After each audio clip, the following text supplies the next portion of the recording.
Those who arrived by parachute, often behind enemy lines, faced hellish odds.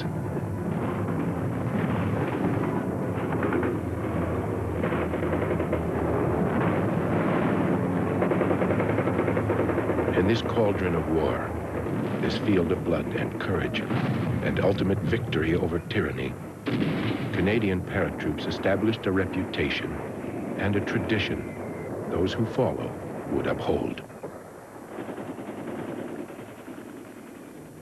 In actual fact, the Canadian Airborne Regiment is the only rapidly deployable light infantry force that we have in Canada.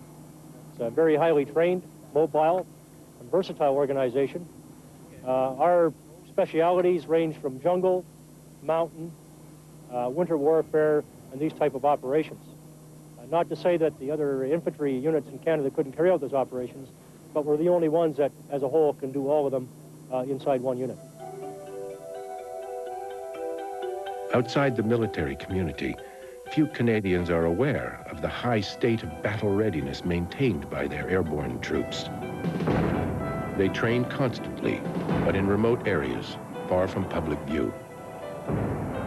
Between them, they comprise every skill, every area of expertise an army needs to confront an enemy or peacekeeping assignment, quickly, in any environment, and get the job done. It is from their ranks volunteers are chosen to become Skyhawks.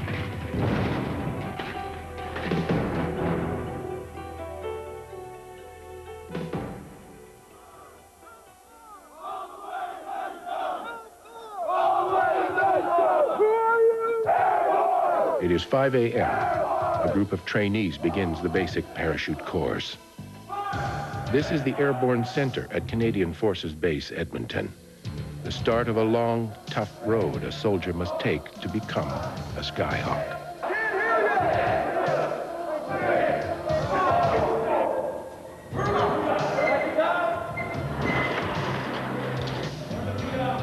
Okay, keep your feet and knees together and let it happen. Let the ground come to you. Hold on to that.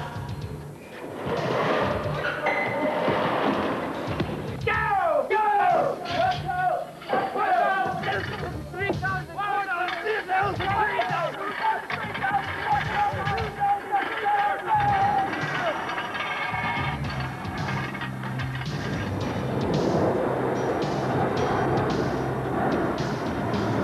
At the end of the course, a formal graduation parade. They receive their parachute wings. On this occasion, with General Kent Foster, Commander of the Army, officiating. These soldiers will return to their units, ready to jump when called. The most motivated among them will return later for more advanced training. To qualify as a Skyhawk, candidates must have passed the military free-fall course or hold its civilian equivalent, a Class A skydiving certificate.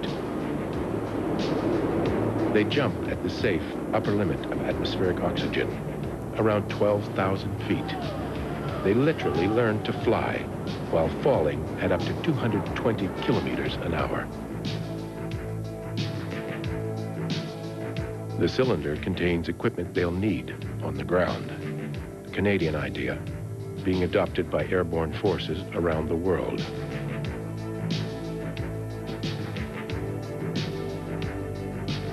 Unlike the civilian course, which requires as few as 8 free-fall jumps, the military version is an intense experience. Jump after jump after jump with one overriding objective: instant, instinctive reaction to any malfunction.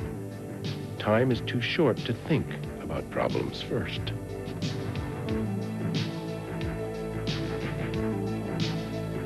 After military freefall, those who qualify best and feel themselves up to it can take on the ultimate airborne challenge: to become a Pathfinder. They do more than just the average airborne operations. They're trained to go airborne and beyond. As far as I was saying earlier, first in and last out is not uncommon. They're carrying packs that are well in excess of 100 pounds, and that's an average weight, well over 100 pounds. And they're traveling distance from anywhere in a day from 40 to 50 kilometers a day. And they've got timings to meet, they've got deadlines to meet, and they've got more tasks or mission within that one operation than anyone can imagine. There's no doubt in my mind that they're one of the highly trained elite outfits in the world. Between 70 and 80% of those who take the brutal Pathfinder course fail to make it. Those who pass join the ranks of truly elite special forces, on a par with any in the world.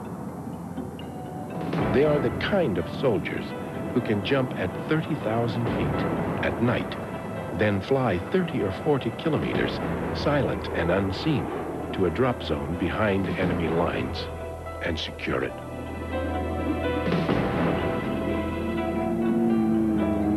This year, there are 5 Pathfinders on the team. To be selected, they need one other interesting qualification. But most of all, I think we're looking for someone that has the personality and the public relations appeal and desire to work with crowds of up to 100,000 people and as low as small town crowds of 50 people. The Skyhawks are a visible expression of what we like to see in all the members of the Canadian Armed Forces and in the things they do. They look good. They're fit. They have to be fit.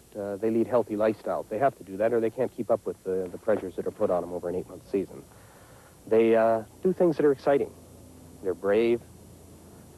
You don't have to be the bravest man in the world to jump out of an airplane. Lots of people do it.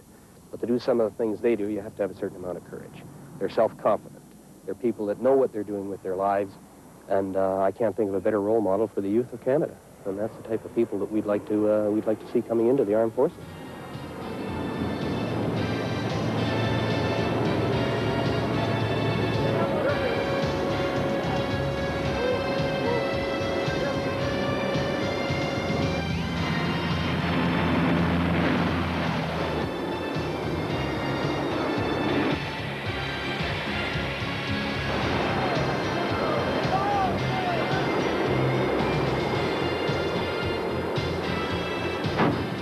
A role model for the youth of Canada.